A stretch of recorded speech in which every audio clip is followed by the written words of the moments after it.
All right, guys, this week the Frogman mission pack came out. So most of you guys are starting to get these arriving in the mail.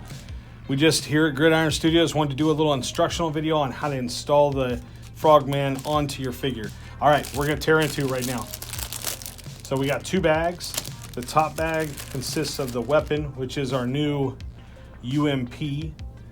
It's our kind of UMP commando style weapon. It has a silencer, a new red dot.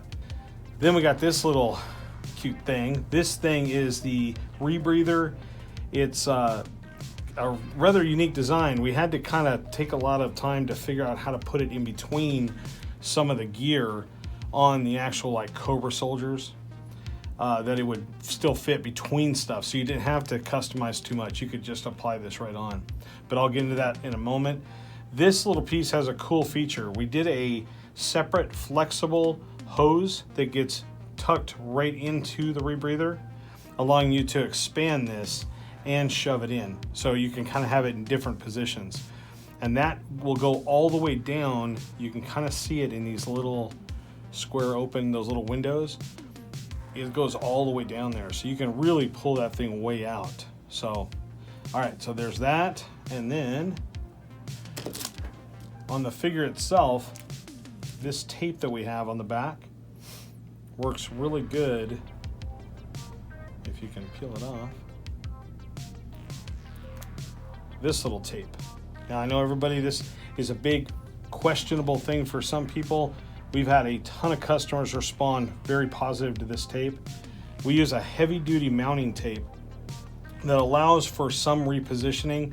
I still advise, figure out where you want to put it for a pretty permanent feel in your display. Not to say you couldn't take it off or use it somewhere else, but if you start applying it to several locations, you're going to have a wear to the adhesive, obviously. So, but at least for the beginning, you could put this on, reposition during photos if you want to put it on the back or somewhere else. But it goes right in that center piece. And we just make a good force underneath. I like to get that squeeze where the tape gets some good contact to the bottom parts of those magazine pouches. And so when it mounts to that vest, it has a good kind of square look. Doesn't interfere with the knife sheath, doesn't interfere with the pistol.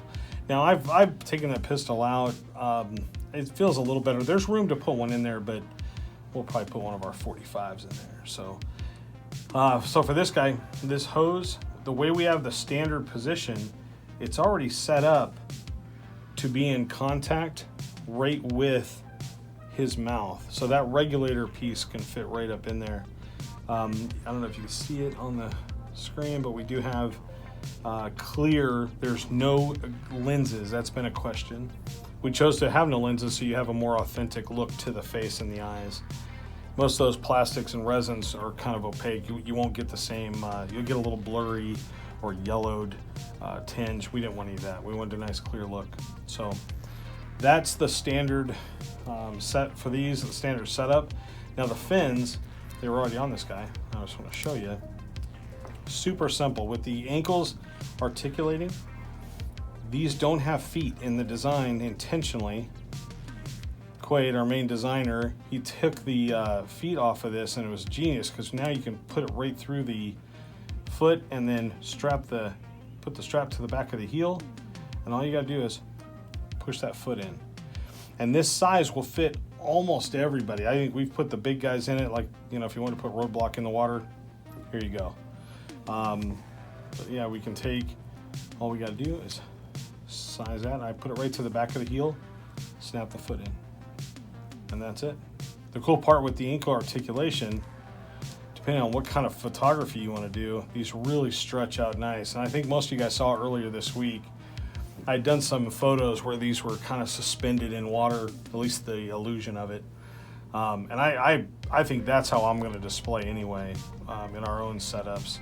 I really like that flared out fin, and it just kind of gives me that, I don't know, it does give me that throwback to the old 70s diver in the aquarium. I had a guy that posted on Instagram, mentioned this as a motorized unit. Man, it was a total throwback to me.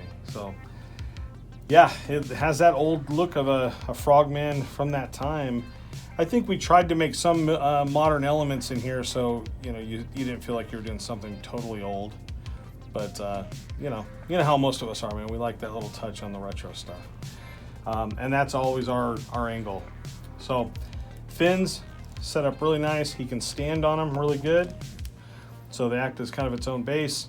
And then the nice part is when you pop them off, these fins fit really nice on the wrists. So you can hang him there if you want to have him submerged or actually merging from the water.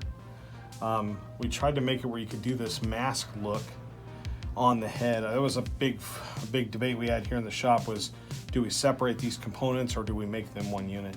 But we ended up with a nice mask, a good flared out, flexible, very rubberized resin in the back. So this mask alone is made of 2 different types of resins, and it makes it really nice. We can get a good flex on his head. The nose piece fits right over. Then I usually kind of just pull that top flap up a little bit, and that top strap, and you got yourself a nice little Frogman. So if you guys have any other questions on this one, I'd be happy to help you. It's pretty simple. Just wanted to kind of show you how the fins worked, how the respirator worked, how the extending pipe worked. But this guy's he's cool, man. I really like him.